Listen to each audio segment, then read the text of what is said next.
이스라엘이 자기들을 광야로 추격하던 모든 아이 주민을 들에서 죽이되 그들을 다 칼날에 엎드러지게 하여 진멸하기를 마치고 온 이스라엘이 아이로 돌아와서 칼날로 죽이매 그날에 엎드러진 아이 사람들은 남녀가 모두 12,000명이다. 아이 주민들을 진멸하여 바치기까지 여호수아가 단창을 잡아 든 손을 거두지 아니하여 오직 그 성읍의 가축과 노력한 것은 여호와께서 여호수아에게 명령하신 대로 이스라엘이 탈취하였더라. 이에 여호수아가 아이를 불살라 그것으로 영원한 무더기를 만들었더니 오늘까지 황폐하였습니다. 그가 또 아이 왕을 저녁 때까지 나무에 달았다가 해질 때에 명령하여 그의 시체를 나무에서 내려 그 성문 어귀에 던지고 그 위에 돌로 큰 무더기를 쌓았더니 그것이 오늘까지 있더라. 그때에 여호수아가 이스라엘의 하나님 여호와를 위하여 에발산에 한 제단을 쌓았으니 이는 여호와의 종 모세가 이스라엘 자손에게 명령한 것과 모세의 율법책에 기록된 대로 쇠 연장으로 다듬지 아니한 새 돌로 만든 제단이라.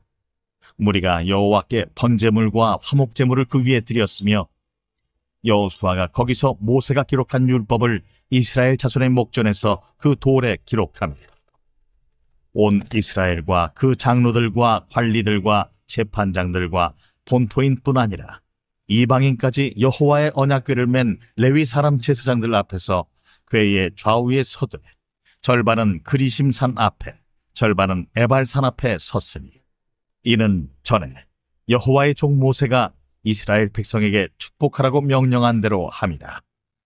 그 후에 여호수아가 율법책에 기록된 모든 것대로 축복과 저주하는 율법의 모든 말씀을 낭독하였으니 모세가 명령한 것은 여호수아가 이스라엘 온 회중과 여자들과 아이와 그들 중에 동행하는 거류민들 앞에서 낭독하지 아니한 말이 하나도 없었다. 예, 오늘 말씀에서 이스라엘은 아이성과의 전쟁에서 승리하고 전리품을 취합니다. 전쟁의 승리 후에 여호수아는 에벨산에서 제단을 쌓고 백성과 함께 하나님께 감사의 제사를 드리며 율법을 낭독함으로 언약 백성으로 살아야 함을 상기시키죠.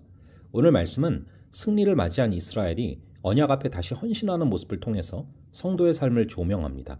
예수님의 대속의 은혜로 승리한 삶을 사는 성도는 어떤 믿음의 자세를 가져야 합니까? 첫째로 우리는 끝까지 순종해야 합니다. 오늘 본문은 전쟁의 마지막 장면을 보여줍니다. 이스라엘은 성으로 들어가 남은 자들을 치리합니다. 이때 쓰러진 자들이 남녀 합하여 12,000명이죠. 이번에는 하나님의 말씀대로 짐승과 재물을 전리품으로 취했습니다. 전쟁이 시작되고 끝나는 순간까지 단창을 들고 있던 여호수아의 손은 거두어지지 않았습니다. 이스라엘에게 약속된 승리는 단번에 주어지는 결과가 아니라 매 순간 하나님께 의지하며 나아가는 믿음의 여정이었던 것이죠.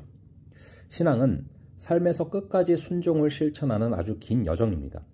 여호수아가 단창을 든 손을 내리지 않은 것처럼 우리도 상황과 감정에 따라 변하지 말고 지속적으로 믿음을 붙들어야 됩니다.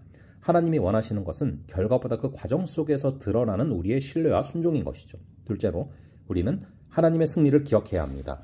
오늘 본문에서 아이성은 완전히 무너져 돌무더기로 남았습니다. 또한 아이왕은 아간이 돌에 맞아 그 아래 묻혔던 것처럼 성 밖에 던져져 큰 돌무더기 아래 묻혔습니다. 아이왕의 죽음은 이처럼 죄인을 향한 하나님의 심판이었죠. 또한 오늘날까지 아이성이 황폐하게 이어졌다라는 기록은 이 사건이 단순한 역사가 아니라 세대를 넘어서 하나님의 일하심을 기념하는 사건이라는 것이죠. 황폐한 아이성의 무더기와 아이왕이 묻힌 돌무더기는 이스라엘을 위해서 싸우시는 하나님, 부족한 자를 승리케 하신 하나님을 기념합니다. 오늘 우리의 삶 속에서도 하나님의 일하심을 기념해야 합니다. 하나님이 허락하신 은혜를 잊지 않도록 가정과 공동체에서 그리스도를 통해 허락된 구원의 이야기를 나누기를 바랍니다. 나의 능력이 아니라 하나님의 전적인 은혜로 구원받았음을 기념하며 그 은혜를 다음 세대에 전달할 수 있는 우리가 되기를 간절히 바랍니다.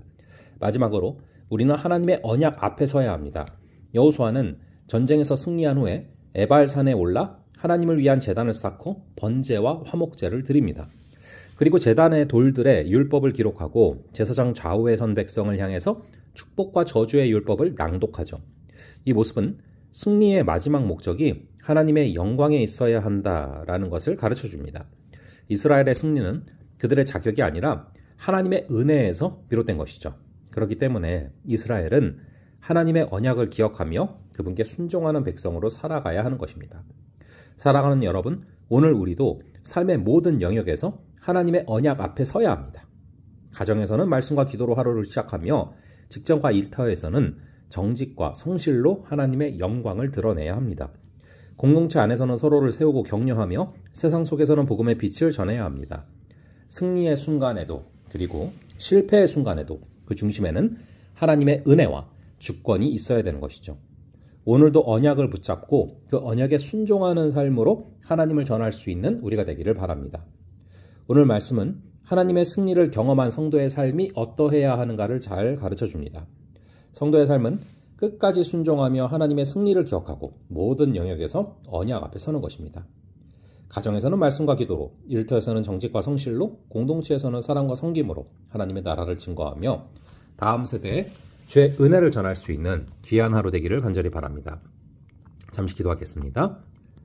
아버지, 오늘 말씀을 통하여 우리가 끝까지 순종해야 함을 깨닫게 하시니 감사합니다. 하나님이 원하시는 것은 결과보다 그 과정 속에 드러나는 우리의 신뢰와 순종임을 믿사오니 그러한 하루가 되게 하여 주시옵소서. 아버지 하나님, 오늘 우리가 또 하나님의 승리를 기억할 수 있는 역사를 허락하여 주시옵소서.